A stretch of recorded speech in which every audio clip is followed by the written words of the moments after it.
Hello and welcome to my podcast. Do me a favor and subscribe to the John Keim Report wherever you get your podcast. If you're watching us on YouTube, first of all, if you're watching us, I am not in some sort of a hostage room. I'm in a room out at the Washington's practice facility. And anyways, go to YouTube, go to Empire Media, hit that like button, hit that subscribe button. Again, Empire Media, AMPIRE. It would be much appreciated. Today, again, you and me, it's Minicamp Day 2. So I wanted to give you my thoughts and observations about what I've seen and heard out at the facility. Let's start with a couple of things from yesterday. One, Logan Thomas, tight end, said, of course, he wants to get back by week 1. There's no guarantee of that. So he's not pushing. This is not an all in for week 1 situation. This is the desire, but they're not going to force it. I think the same thing is true with Chase Young. I've been told by people close to him, they like how he's been progressing, but nobody is sitting there saying, yes, automatically week 1, he's going to be back. Because what they don't want to do is put that expectation on him. And then if it falls short, it leads to other questions. So it may be more of a bonus than a reality. I don't know yet. I think there's still more to learn on those injuries. But Logan Thomas looked pretty good walking in. He's just walking in and he says the right things, but we don't know yet when he's going to be back. Chase Rouillet, kind of the same thing. He said that he had 3 procedures done on his ankle to fix that. And so he said he feels good about training camp, but we don't know yet. I think there's still more to learn there. But again, progressing in the right direction. So we'll see. Anyway, let's get on to what happened out there today and what happened in the press room. First of all, Warren Sapp, the former great defensive lineman, has been in Washington's practices the last couple of days working with the defensive lineman. It's hard to believe that Sapp could go unnoticed, but he kind of did until today when I think people realized he was here working with the D lineman. This was something that was arranged with Martin Mayhew, the GM, who was a former teammate of Sapp's, and also assistant defensive line coach Jeff Signonia, who was a teammate of his as well and has done this before when he was out in San Francisco. He brought Sapp out there, as did Mayhew. So this is not the first time they've done this, but what of course, he's going to work on techniques a lot and all that. But what he's really hammered home, and one veteran told me, it's the mindset. That's the number one thing that some of these players are taking away from Sweat is the mindset that it requires to be great. And as Sapp pointed out a few times, it's not what happens when everybody's out here. It's what happens when nobody's out there. Are you guys willing to go back out there and work on your own together to develop that chemistry that you need to become an effective defensive line? I think it's a good message for this group, given some of the chemistry issues they had last year, or the lack of cohesion along the line during games. It was evident, and it was evident to the coaches, the players, and anybody watching the games. So that's one of the things he's harped on. But again, the mindset. I asked one player what he thought of him out there. He goes, yeah, techniques and all that, but it's the mindset. And I think he hammered that home, and he went from being a really great player in college to being a fantastic player in the NFL. So it's a good message for this group to hear. By the way, he loves what he sees with this defensive line, the tackles. He said that Payne and Allen were thick, and he really likes what he sees out of Montez Sweat. One thing that Montez Sweat came up and talked to the media today, and one thing he said he's not going to do is sit there and boast about, or not boast, but predict what these guys might do as a tandem, meaning he and Chase Young. Just go out there and play. I think that's a smart way to go. As soon as you start putting those kind of numbers on yourself, it often doesn't go well, and it didn't go well last year. But I also wonder if some of that was an influence of Sapp just coming in here saying mindset. So there you go. Next thing is safety rotation. Derek Forrest, and I think I told you the other day, has been working a lot as a third safety. They also like what they've seen from Jeremy Reeves, and that he continues to grow as a player in the NFL. I think the thing that has always held Reeves back, he's not the biggest safety. He's always been a guy that I've liked watching play because I think he sometimes plays bigger than what he is. But as you hear from here, sometimes he does play to his size, and that's something that they're trying to get him out of. But they like what they've seen from him so far. And then there's also obviously Percy Butler. I think you're always going to hear that somebody likes what they've seen. So take it for what it's worth. What you go by are actions. And right now, Butler is probably behind those two, based on what I hear, based on what you see. I think the question for Forrest is, how does he react? Does he plays with a certain abandon out there? And that's, if you remember last week, the collision that Jeremy Reeves had with De'Ami Brown, I was told that Forrest has had a few of those because he's just kind of plays, I wouldn't say reckless, but I think it was a little bit like with there's an abandon out there. So can he improve with that? We'll see. But he's looked good so far in pads or with no pads on, and we'll see where it goes. But he right now has been working as the first safety or the first third safety, I guess, because McCain and Curl are the guys. By the way, there was one time, one of the things that I enjoy watching out here is the energy provided by defensive backs coach Chris Harris. And you see it, like he loves to trash talk certain offensive players. There's one in particular that he's been going after on offense, but he also is very vocal in talking to his guys. And he's very much getting up. Listen, all these coaches need to be teachers. I think we see it a lot with Harris because he's very vocal out there. And there was one time with Forrest, for example, where there was a play that came his way, and this Harris immediately pointed out, that's a play where you need to punch the ball out. You've got to punch that ball. And Forrest got it. He said, yeah, he kind of made a comment back to him about how he understood. But that was, again, teaching moment, and that's what you're out here for. Speaking of Montez Sweat, looks good. I think he always looks good in these settings. He looked good in training camp last year. I think if you had to say, so last year, even during camp, there were times like if you had to say which one looked better, he or Chase Young, Montez looked really good. And I saw him working as a stand-up end a few times. Nothing unusual. Did it last year. Got by Cosby one time in that way. And then the next time he did that, Cosby was able to get him. Another time he gets around the tight end and he would have destroyed Carson Wentz. But I think he looks pretty good. And again, he said no bold statements this year. By the way, I'm not harping on this one, but somebody asked him about Jack Del Rio today because it's the first time that somebody had a chance to talk to him about it. And the only thing he said is whether or not he agrees with him politically or not, he said that Del Rio has always showed him love and respect. And that's why, and I told you this, that's why I don't think there's going to be any issues. Anyway, moving on. So now let's go to the linebackers because this is a hard group. I was trying to put together a 53-man roster projection, and you know that there's no depth there, but it's really hard to get beyond the first four. So you got Davis and Holcomb, obvious. Then the next two would be Khaleke Hudson as well as David Mayo. And beyond that, it's a flip a coin, all right? It could be a guy like Trey Walker. I think there's some, he's a guy that I think you could maybe watch this summer as a guy, maybe as a fifth linebacker, but I also think they're still going to look at veteran linebackers on the market. Ron Rivera said this today, that they wanted to give a lot of these young guys a chance to show what they could do because with a veteran linebacker, they can come in and get acclimated a lot quicker. That suggests to me that also like some of the linebackers they look at would have experience in this system who would know what to do. So that's why they could wait until maybe July or August to sign them if that's what they wanted to do. So keep an eye there. One of those linebackers, Jamin Davis, told us yesterday how much more confident he is. And I think you could see it, even to be honest, talking to him at the podium, you could feel a guy who's a little bit more confident.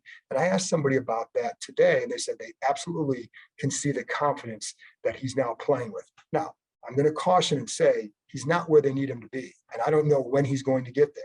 He's not going to go into the season being where they need him to be. But they do notice the confidence, and guys play better when they're more confident. When he was at Kentucky, it was a little bit different of what they're being asked to do. The linemen go attack and the linebackers play off it. Here he's got to read more. So I think that's something he had to get used to. They have worked him this spring when they run their 5-1 sets, 5 D linemen, 1 linebacker. They've used him in the 1 linebacker set. They've used him in some Mike positions. He definitely is going to play outside, but he definitely said he feels more comfortable playing outside. But the fact that they're using him in some of those other sets suggests that they see a growing comfort level of him on the field. And when I watched him today, you see a guy who's able to maybe seem to react a little bit quicker on some runs where he gets himself in, he makes an instant move, gets himself in position, and then attacks. So, and sometimes because you've got to read pass or run, but he's in position to then make a play. And I think there was one play where he was able to kind of quickly step up and get step to his right, sees it to run, and then attacks the hole. And it would have been a short gain, assuming he makes the tackle. So, again, not where he needs to be, but they do notice that he's showing more confidence this spring than he was a year ago. No, just do it during the season, right? All right, I'm going to turn another page of notes. Antonio Gandy-Golden, playing tight end. Today, he made a really nice catch in the back of the end zone. Leapt up high, over Cam Curl, grabs a Carson Wentz pass. Just a terrific catch and a nice play there down there. How is he progressing? Well, I think it's going to be interesting at that position because they moved him there because they felt like he could develop. So I think a big key for him will be just the progression he shows during August. Will he be able to earn a spot? Will he make it a hard decision? How many tight ends do you keep? Do you keep 3? Do you keep 4? Because that's going to make a difference. Then where's Logan Thomas at in this? Is he back for the season opener, or is he going to be out for a few games to open the season? That too will make a difference, how many they keep and or who they keep. And I think the other thing with Antonio Gandy-Golden is I think they feel like he's got some potential. So if he shows anything, I think he's going to stick around. But sticking around could also mean practice squad. But I think they like what they have in that room. So he has to emerge. I mean, just what you hear now is not always how it plays out in August, not even close a lot of times. And I'll be honest, sometimes you hear things in early August that it takes a turn in a couple of weeks. I mean, last year, Peyton Barber was a lock to make the roster early in training camp. And then Jarrett Patterson started to emerge a little bit, and then a couple other guys started to emerge in other spots that made it tougher for them in their minds to keep him, whether it's a mistake or not. That's how it went. But the point is, he was a lock before that happened. So, we'll see what happens there. But I know that they like how he's developed so far. What that means, I don't know. And I think another guy to watch here is Alex Armah, not because he's going to be this great tight end, but he can also play fullback. That would also change a little bit of what they can run offensively and maybe enhance or make it a little bit more of a versatile offense if you can run some 2-back sets with a guy who's more of a true fullback. Sometimes you can use a tight end in that spot, but these tight ends are bigger, they're taller. So if you're running into a quote unquote squatty linebacker, 6'1", 230 guy, are you able to get low enough to win that battle? Well, if you have a guy like Armah, you have a better chance. Will they keep him just for that? I don't know, but it's certainly going to be something to watch in training camp. All right, Brian Robinson, talked about him yesterday, like the forward lane. You hear good things when he runs the ball out here, praise for how he's running, where he's choosing to get the hole. One of the things that they wanted him to, or one of the things that was pointed out to him today from running backs coach Randy Jordan after a play was about the angles on the runs he takes and maybe when you should keep it going straight versus hitting an angle to the outside. As Jordan told him, what he said, these are different athletes in the NFL. They can eat up that angle, so you need to go get your yards. So just, that's where you're going to have to understand, like, when do you do that versus when you cut out? And I think, along those lines, I think Antonio Gibson had to learn some of that more so just get those yards versus trying to always bounce. I'll be curious to see how Gibson runs now that he's shaved. Like I think I told you several weeks ago that he went from 18% body fat to 12% body fat. And I know Sam Fortier from the Washington Post had a long article on Gibson's transformation in the offseason about his food and how he's lost the weight, et cetera.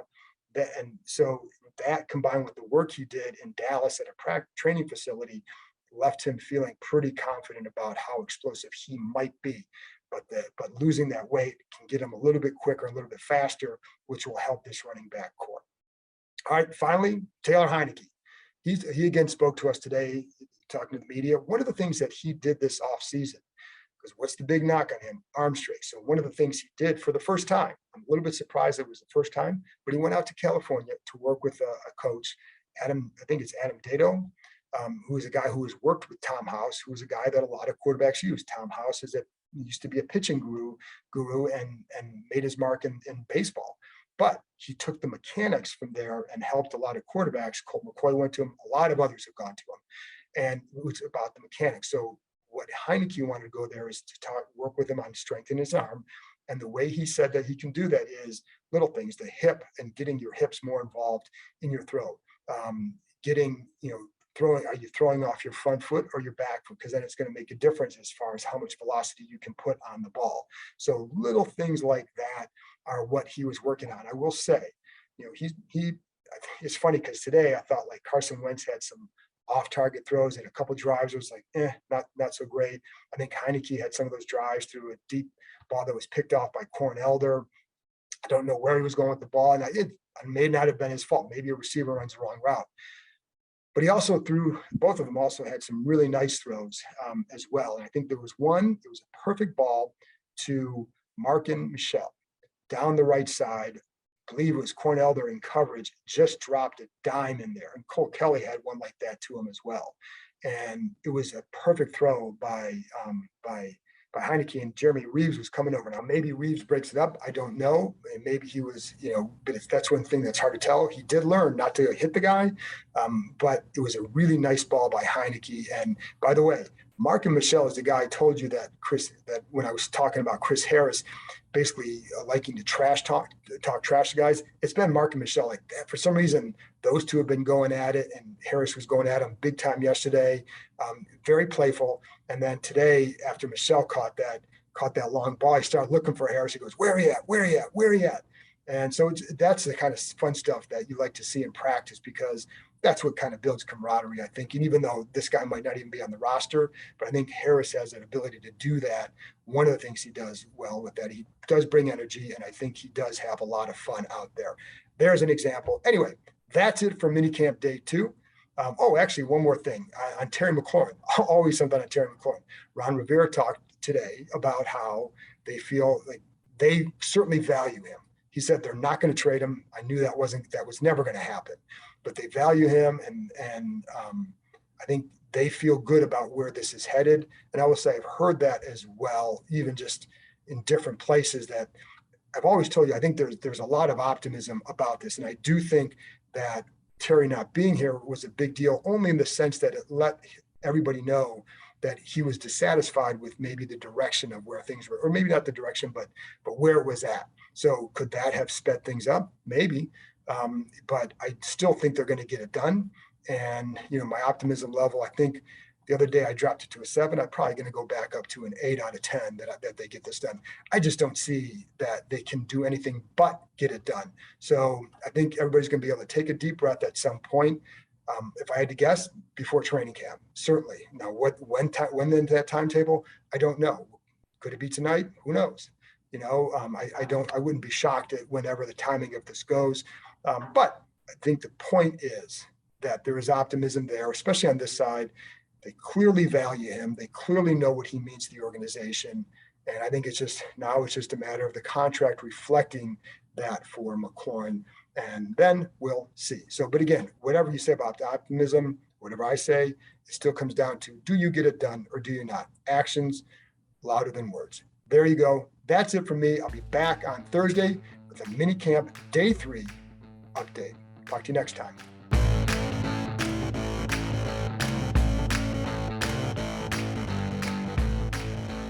Hey everybody, it's John Keim.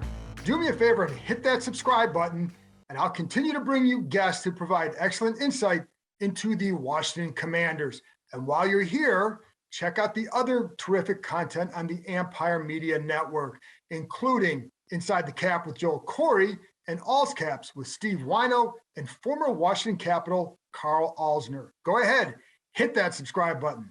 Thank you.